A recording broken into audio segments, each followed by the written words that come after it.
Good afternoon dear students, I am Vinod Kumar. I teach mathematics. आज अपन IIT JEE का mathematics का एक टॉपिक डिस्कस करते हैं कैलकुलस के अंदर, इंटीग्रल कैलकुलस। तो सबसे पहले जो कैलकुलस जो है वो टू पार्ट्स में डिवाइड है। मैं आपको ये बताना चाहूँगा कि कैलकुलस जो है वो टू पार्ट्स में डिवाइड है। डिफरेंशियल कैलकुलस, डिफरेंशियल कैलकुलस, और second one integral calculus.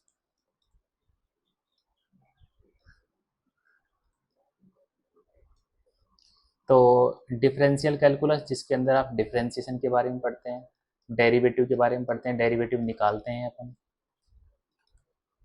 dy over dx इस सिंबल का अपन यूज करते हैं। और इंटीग्रल कैलकुलस इसके अंदर अपन इस सिंबल का यूज करते हैं, integral of f with respect to x dx। तो डिफरेंशियल कैलकुलस के अंदर अपन डेरिवेटिव निकालते हैं। और सबसे पहले मैं डिफरेंशियल कैलकुलस के अंदर डिफरेंशिएशन को डिफाइन करना चाहूँगा। डिफरेंशिएशन है क्या, व्हाट इज द डिफरेंशिएशन। तो if f of x is a function, if f is a function of x, then differentiation is the process in which we find out rate of change of f of x with respect to x, and by following this process in terms of result we get derivative। तो differentiation क्या है? differentiation एक process है जिसके अंदर अपन rate of change of f of x निकालते हैं with respect to x, and इस process को follow करते हुए in terms of result हमें क्या मिलता है? derivative मिलता है। क्लियर हो गया? ये डिफरेंशिएशन की डेफिनेशन है। अब डिफरेंशिएशन को यूज करने का अपना सेंट्रल आइडिया क्या रहा? तो डिफरेंशिएशन को यूज करने का अपना सेंट्रल आइडिया ये रहा कि हम जो है स्टार्टिंग में, मतलब डिफरेंशिएशन को यूज करने का हमारा जो मेजर मोटिवेशनल फैक्टर जो था वो ये रहा कि कोई भी कर्व गिवन है और उस कर्व का टेंजेंट हमें गिवन है, तो उस टेंजेंट का हम स्लोप डिफाइन करना चाहते थे। For finding slope of tangent, for finding slope of tangent of the given curve। कोई हमें किसी फंक्शन का हमें कर्व गिवन है और उस कर्व का टेंजेंट गिवन है, तो उस टेंजेंट का अपन स्लोप डिफाइन करना चाहते थे of given curve.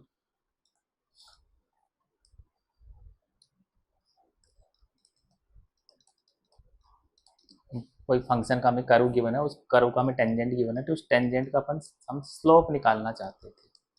Slope of tangent of the given curve ये हम निकालना चाहते थे। तो इसलिए हमें डिफरेंशिएशन को ज़रूरत पड़ी, मतलब डिफरेंशिएशन को यूज करने का मेजर मोटिवेशनल फैक्टर यही रहा कि कोई कर्व हमें गिवन है, उस कर्व का टेंजेंट का हम स्लोप डिफाइन करना चाहते थे। अब इंटीग्रेशन को यूज करने का अपना सेंट्रल आइडिया ये रहा कि एरिया बाउंडेड बाय कर्व हम निकालना चाहते थे। For finding area bounded by the curves, let's suppose कोई भी एक हमें कर्व गिवन है, किसी फंक्शन का, लेट्स सपोज ये कोई कर्व है y equal to F of X. तो इस कर्व, तो एरिया अंडर द कर्व या फिर area between two curves, area with respect to X axis, area bounded by the curve with respect to X axis with respect to Y axis, area between two curves, ये हम निकालना चाहते थे। तो ये integration को यूज करने का मेजर मोटिवेशनल फैक्टर रहा। अब अपन बात कर लेते हैं कि सर इंटीग्रेशन एक्चुअल में होता क्या है। तो इसकी अपन थोड़ी सी बात करते हैं कि इंटीग्रेशन एक्चुअल में, इंटीग्रेशन जो है वो होता क्या है। तो इसकी अपन बात कर लेते हैं। तो इंटीग्रेशन जो है इसको अपन समझते हैं कि इंटीग्रेशन एक्चुअल में है क्या। Let y equal to F of X, हमारे पास में कोई फंक्शन है 3x² प्लस 5 समथिंग। अब इसको आपने डिफ्रेंशिएट कर दिया एफ डैश एक्स, तो आपके पास में आ गया 6x प्लस 0, लेट सपोज। ये क्या है आपके पास में? डेरिवेटिव। एक फंक्शन था, उसको आपने डिफ्रेंशिएट करके डेरिवेटिव निकाल दिया। ये किसका प्रोसेस है? डिफ्रेंशिएशन का। अब अपने अंदर ये चाहत उठ गई कि सर ये डेरिवेटिव जो आया ना अपने पास में, लेट्स सपोज हमारे पास में डेरिवेटिव है, ओरिजिन फंक्शन है ही नहीं, तो सर कि ये डेरिवेटिव जो है आखिर में किस फंक्शन का डेरिवेटिव रहा होगा, मतलब ये जो डेरिवेटिव जो अपने पास में आया है, ये डेरिवेटिव एक्चुअल में किस फंक्शन का डेरिवेटिव रहा होगा। मतलब अब डेरिवेटिव से हम वापस से उस फंक्शन तक पहुंचना चाहते हैं। तो डेरिवेटिव से देखो इस प्रोसेस के अंदर कहने का मतलब डेरिवेटिव से अपन उस वापस से उस फंक्शन तक पहुंचना चाहते हैं, तो यहाँ पर इस फंक्शन को अपन बोलेंगे एंटी डेरिवेटिव या फिर प्रिमिटिव। तो हम कहने का मतलब है डेरिवेटिव से हम वापस से एंटी डेरिवेटिव तक पहुंचना चाहते हैं, तो इस मतलब डेरिवेटिव से एंटी डेरिवेटिव को निकालने के लिए जो हम प्रोसेस फॉलो करेंगे उसको बोलते हैं अपन इंटीग्रेशन। मैं ऐसे बता रहा हूँ आपको कि डेरिवेटिव आपको गिवन होगा, अब डेरिवेटिव से आपको वापस से एंटी डेरिवेटिव निकालना है, डेरिवेटिव से आपको एंटी डेरिवेटिव निकालना है, तो इसके लिए जो हम प्रोसेस यूज लेंगे उसको बोलते हैं हम इंटीग्रेशन। डेरिवेटिव से एंटी डेरिवेटिव निकालने के लिए जो अपन प्रोसेस यूज लेंगे उसको अपन इंटीग्रेशन बोलेंगे। और जो फॉर्मूला हमारी मदद करता है, मतलब जिसकी मदद से अपन डेरिवेटिव से एंटी डेरिवेटिव निकाल पाएंगे, उसको बोलते हैं अपन इंडेफिनेट इंटीग्रल। मेरे हिसाब से समझ में आ रही होगी चीज़ें। तो अब अपन आगे डिस्कस करते हैं। ये तो अपनी बात रही कि इंटीग्रेशन एक्चुअल में होता क्या है। तो इंटीग्रेशन क्या होता है कि सर किसी भी फंक्शन का हमें डेरिवेटिव गिवन है, तो उस डेरिवेटिव से हमें एंटी डेरिवेटिव से एंटी डेरिवेटिव निकालने का जो प्रोसेस हम फॉलो करते हैं उसको अपन इंटीग्रेशन बोलते हैं। और इसके लिए जो हम फॉर्मूला यूज लेंगे उसे अपन इंडेफिनेट इंटीग्रल बोलेंगे। क्लियर हो गई बात। अब एक बात और आती है यहाँ पे कि लेट्स सपोज कि सर हम ऐसा कर क्यों रहे हैं, बिकॉज कि हमें एंटी डेरिवेटिव क्यों निकालना चाहते हैं हम, आखिर रीजन क्या है कि हम डेरिवेटिव है तो डेरिवेटिव से हम एंटी डेरिवेटिव निकालना क्यों चाहते हैं, आखिर इसकी क्या ज़रूरत पड़ी। तो उसका रीज़न ये था, फॉर एग्जाम्पल अपन समझें कि लेट सपोज कि हमें कुछ ऐसा गिवन है कि वेलोसिटी v और वो कुछ ऐसे टाइम का फंक्शन है 3t² + 7 समथिंग। अब मैं बोलूँ, अब वेलोसिटी वेलोसिटी जो है वो टाइम का फंक्शन है। अब वेलोसिटी अपने को पता ही है एक्चुअल में होता क्या है, rate of change of displacement with respect to time. Here s is the displacement, t is the time. तो मैं आपको बोलूँ कि velocity at t equal to let suppose 1 second मैं बोलूँ, तो आप इजीली निकाल पाओगे v t इक्वल टू 1 कितना आ जाएगा, 3 × 1 का स्क्वायर + 7, तो कितना 10 मीटर पर सेकेंड। अब मैं बोलूँ लेट सपोज अगर ये हमारी यूनिट जो है मीटर सेकेंड, और कहने का मतलब है मीटर और सेकेंड में है ना, मतलब डिस्प्लेसमेंट मीटर में है, टाइम सेकेंड में है। और मैं बोलूँ कि displacement let suppose displacement at t equal to 1 second अगर मैं निकालना चाहें अपन, तो इसके लिए क्या करना पड़ेगा। देखो वेलोसिटी एक्चुअल में क्या है, वेलोसिटी एक्चुअल में डेरिवेटिव किसका, डिस्प्लेसमेंट का विद रिस्पेक्ट टू टाइम। ठीक है, तो हमें एंटी डेरिवेटिव निकालना पड़ेगा यहाँ पे, डिस्प्लेसमेंट निकालना चाहते हैं ना अपन, तो अपन क्या करना पड़ेगा यहाँ पे, डेरिवेटिव से डेरिवेटिव का मतलब ये डेरिवेटिव है वेलोसिटी। अब हमें क्या निकालना पड़ेगा, एंटी डेरिवेटिव निकालना पड़ेगा, तभी तो हम डिस्प्लेसमेंट निकाल पाएंगे।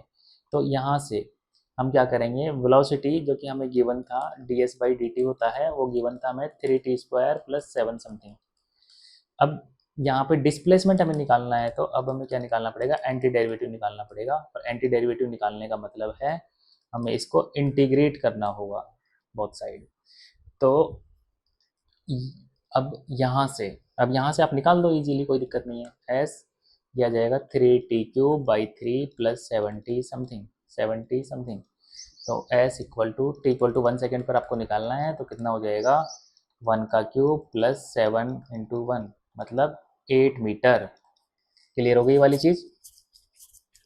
यहाँ से 3 से 3 कैंसिल आउट हो जाएगा, 8 मीटर। अब ये हमारे पास में किसकी बात हो गई कि हमें एंटी डेरिवेटिव की ज़रूरत क्यों पड़ी। तो एंटी डेरिवेटिव की ज़रूरत ऐसे ही पड़ी क्योंकि लेट सपोज कि वेलोसिटी जो है वो गिवन है हमें, अब डिस्प्लेसमेंट पूछा जाए, या फिर लेट्स सपोज हम हमें जो है एक्सीलरेशन गिवन है तो वेलोसिटी पूछा जाए, क्योंकि वेलोसिटी क्या है उस केस में, एक्सीलरेशन क्या है इस केस में देखा जाए तो acceleration is the rate of change of velocity with respect to time. तो यही वाली चीज़ है, तो इसलिए हमें एंटी डेरिवेटिव निकालने की जरूरत पड़ी, कहने का मतलब है इंटीग्रेशन की जरूरत पड़ी। अब on the basis of application integration are two types of integration, types of integration,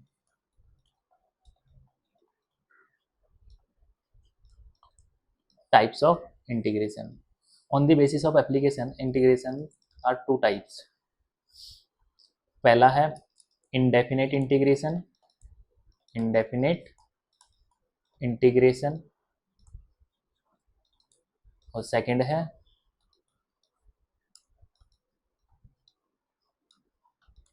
definite integration.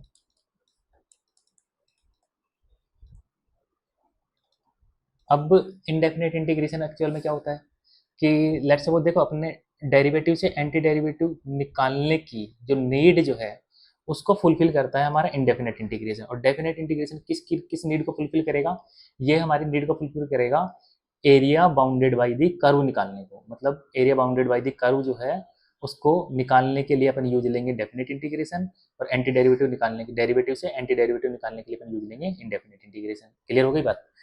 तो on the basis of application types of integration, integration are two types.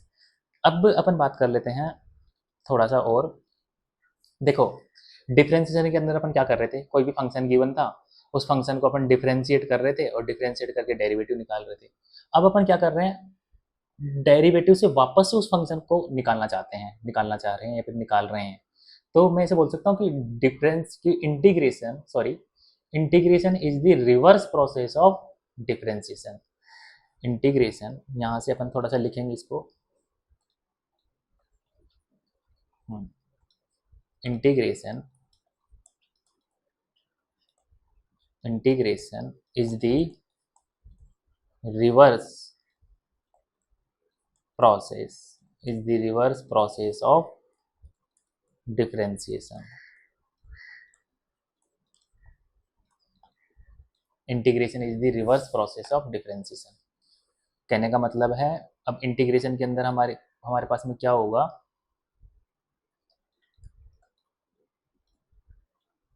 Integration के अंदर देखा जाए तो क्या होगा कि हमें डेरिवेटिव जो है वो तो मैं मतलब कहने का मतलब है, हाँ ठीक है, कि integration is the reverse process of differentiation. तो अब यहाँ पे क्या होगा, मैं आपको थोड़ा सा समझाना चाहूँ कि लेट्स सपोज कोई फंक्शन है साइन एक्स, उसको आपने डिफरेंशिएट किया और डेरिवेटिव निकाल लिया cos x। लेट्स सपोज ये क्या है, derivative,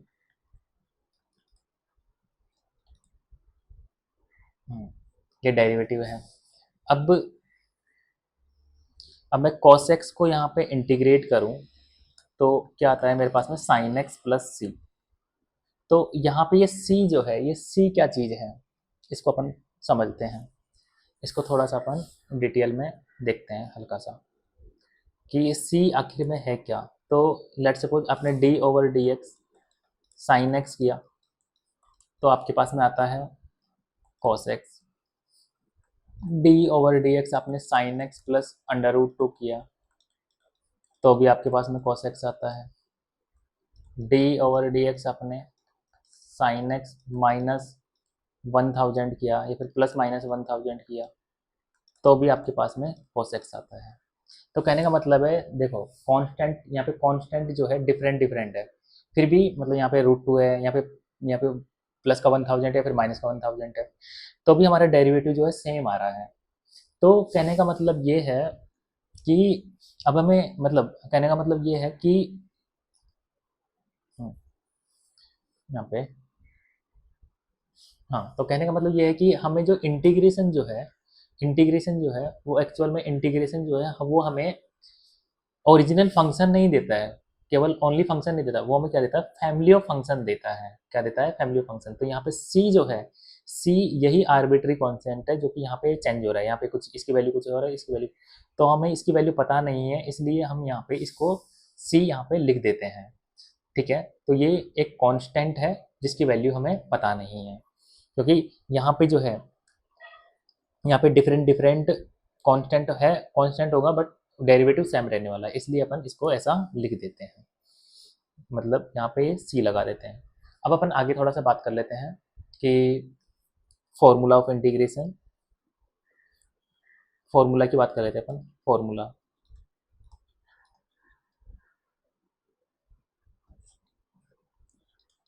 integration, formulas of integration, तो फर्स्ट अपन ले लेते हैं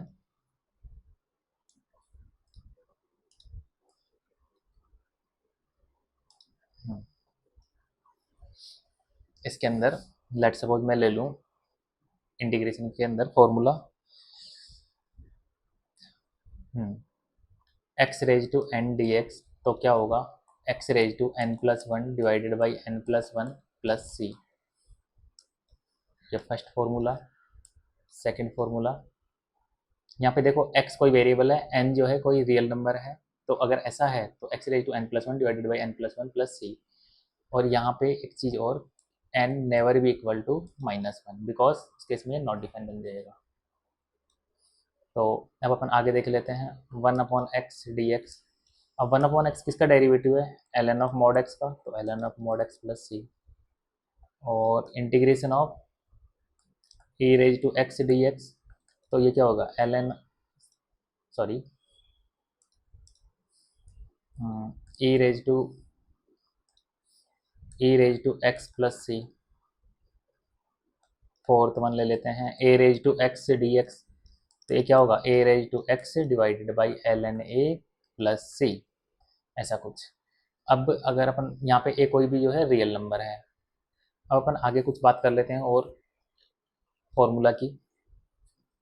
लेट्स सपोज मैं फिफ्थ नंबर फॉर्मूला ले लूँ। अब ट्रिगोनोमेट्रिक फंक्शन अपन ले लेते हैं, integration of sine x d x, तो कॉस एक्स का माइनस साइन एक्स होता है, तो माइनस इधर शिफ्ट कर दीजिए। अब ये हमें देखना है यहाँ पे एक्चुअल में कि डी एक्स के साथ में किसका डेरिवेटिव लिखा हुआ है, तो हमें पता है कि cos x का माइनस साइन एक्स है, तो माइनस तो है नहीं, तो माइनस आप इधर शिफ्ट कर दो, तो minus of cos x plus E, minus of cos x का डेरिवेटिव क्या होता है, साइन एक्स। सिक्स नंबर अपन ले लेते हैं cos x dx, integration of cos x dx। अब साइन x का डेरिवेटिव क्या होता है, cos x होता है, साइन एक्स प्लस सी। अब अपन ले लेते हैं tan x dx, अब ये होता है ln of mod of sec x, ln of mod of sec x का डेरिवेटिव tan x होता है प्लस सी, या फिर आप यहाँ पे लिख सकते हो minus of ln of mod of cos x, ये भी लिख सकते हो आप। Integration of sine cos tan cot x dx, तो ln of mod of sine x plus c. 9 number integration of sec x dx, ये हो जाएगा ln of mod of sec x plus tan x plus c. अब अपन आगे और कुछ फॉर्मूले की बात कर लेते हैं।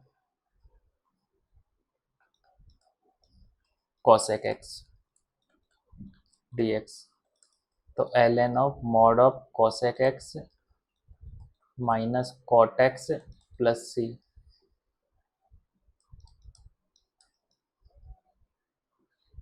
ओके, अब अपन ले लेते हैं कुछ, मैं ले लूँ sec स्क्वायर x dx, तो ln ऑफ, सॉरी,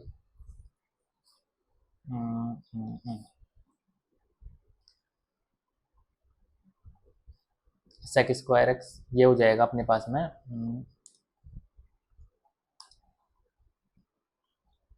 अब tan x का डेरिवेटिव क्या होता है, tan x का डेरिवेटिव होता है sec स्क्वायर x, तो tan x प्लस सी। 12 नंबर अपन ले लेते हैं, integration of sec x tan x dx। अब ये किसका होता है, sec x का इंटीग्रेशन होता है sec x tan x, तो sec x प्लस सी।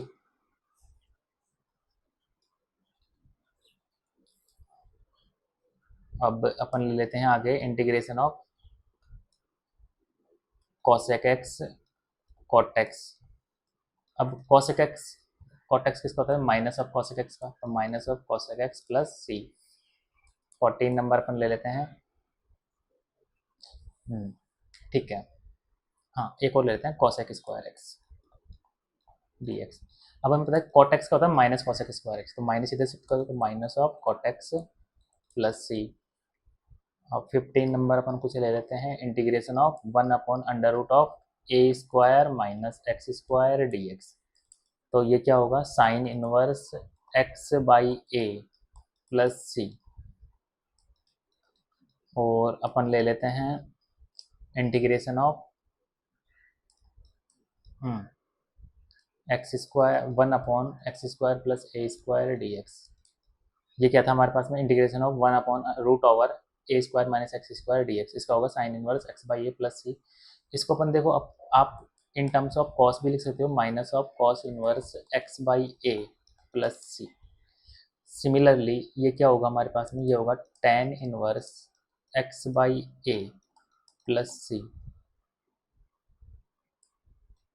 और क्या होगा, minus of cot inverse x by a plus c. और अपन ले लेते हैं आगे 17 number formula, integration of mod of x और x square minus a square, ऐसा कुछ हमें गिवन है। देखो यहाँ पे 1/a हो रहेगा, 1/a 1/a ये होता है 1/a sec inverse x by a plus c. और इन टर्म्स ऑफ कॉसेक भी आप इसको लिख सकते हो, 1/a cosec inverse x by a plus c. अब 2 to 3 फॉर्मूले और हैं जो अपन कंप्लीट करते हैं। एक फॉर्मूला ये होता है, ये हमें लर्न करने हैं सारे के सारे फॉर्मूले। एक फॉर्मूला ये होता है कि 1/x² माइनस ए स्क्वायर, तो ये होता है